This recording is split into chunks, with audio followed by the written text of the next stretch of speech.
And then the relationship just went off the fucking deep end, and now it's over.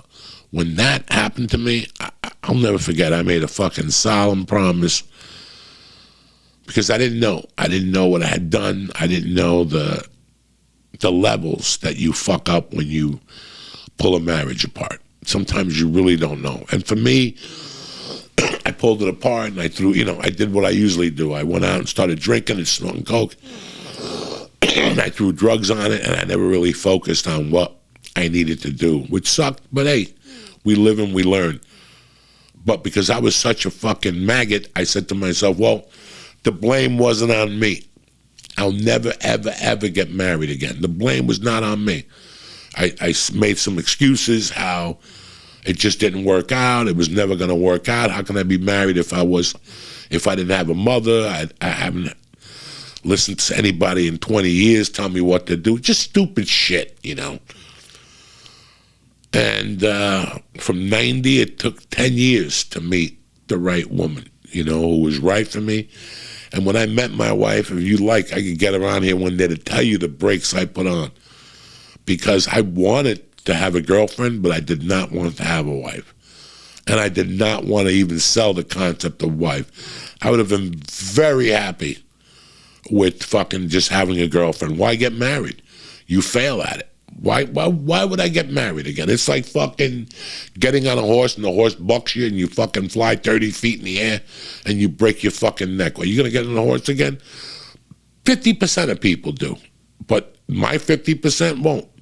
I just won't. It just didn't work out for me, whatever. For years, as my relationship strengthened with my wife today, I just fucking, said, this is great, this is great. I was a gentleman. I tried my best not to disrespect her. But marriage was never in my fucking cards. It just was not going to fucking happen.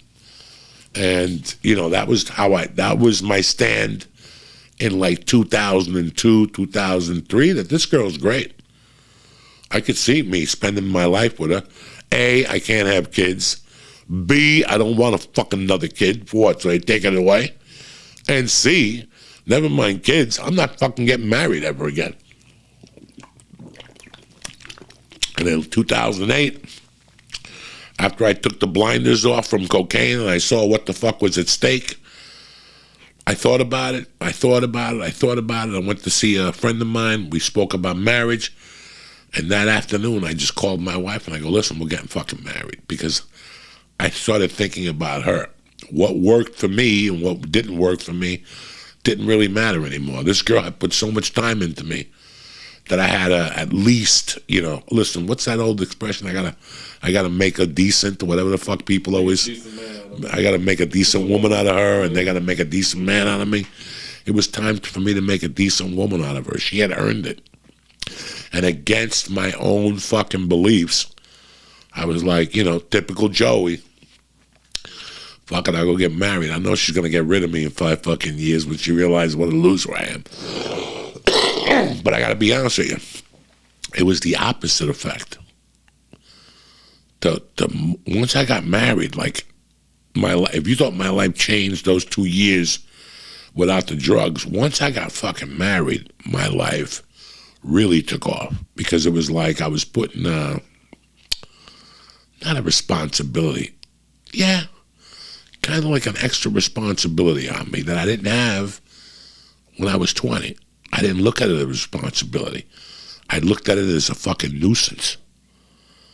When I was married when I was 20, she had her own account. I had my own account. At the end of the month, we'd make a list of fucking bills and we'd write a check to each other. That's great. And people do it all the time and it works for them. You know what? For it to get into my psyche that we were a team, I just said, put the bills together. And for a long time, I have an account. As a matter of fact, today I have my own account and she's got her own account, but we have a family account. And we've had that since like 3 weeks after we got married. Contrary to my selfish and stupid beliefs, it sets you up for the mental of it. We're a team. We're family. We're a team. What's you going to take, $3 from me? That's what we're worried about, that somebody's going to take our money, right? You know how many people pulled me aside and said, you should get a prenuptial? Why? I got nothing. And if I do have something, it's because she made it possible. You know, when we showed up, when we met together, we didn't have dick between the both of us.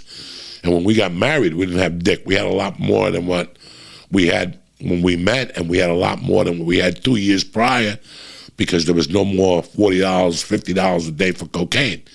So yeah, that little fucking psyche we did to put our accounts together and just to dip money in there, I would put my SAG checks in my account. Everything else would go into the house account. So those $15, $3 checks, nobody wants those anyway. I would put those in my account, and without doing coke, guess what? They had to fuck up. So it was perfect.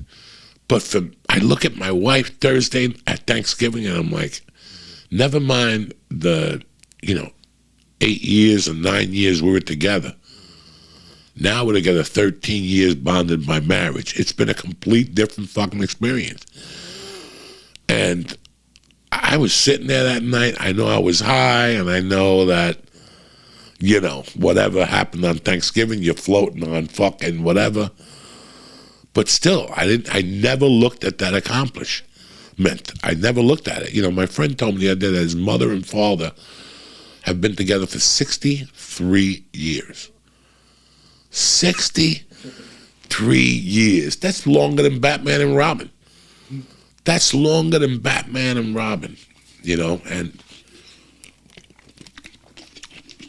because of my age and whatever, I'll never be with my wife for 63 fucking years. But you think about that. That's a long time to be with somebody. Your souls are definitely fucking connected. If one of those guys dies, the other one will be dead within a month, maybe 2, maybe 3 months, because they can't breathe without one another. I'm not at that point with my wife yet. That's not what I'm talking about. What I'm talking about is the little things we don't look at. You're too busy. Oh, I sold out the Chicago theater. Oh, we sold out parks. But you know what? My kid is healthy. My kid is healthy. She's smart. She's goofy. She's not living a fucking life like I was living. My wife is happy. She's got a little part-time gig now. She's happy. We overlook those fucking things all the time because we're looking for the bigger payout, like the bigger payoff. And you know what? If you're always looking for the bigger payoff, it's never going to fucking come. Focus on these little fucking payoffs. And when I mean my payoffs, I don't mean nobody giving you money.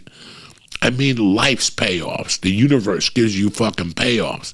And trust me, I was the first guy. I'll raise my hand. I never even saw those fucking universal payoffs because you're too busy. You're too busy with your fucking head up your ass, waiting for the fucking, the Reader's Digest fucking $1.2 million lotto check. And when you don't win it, you get disappointed. No, fuck no.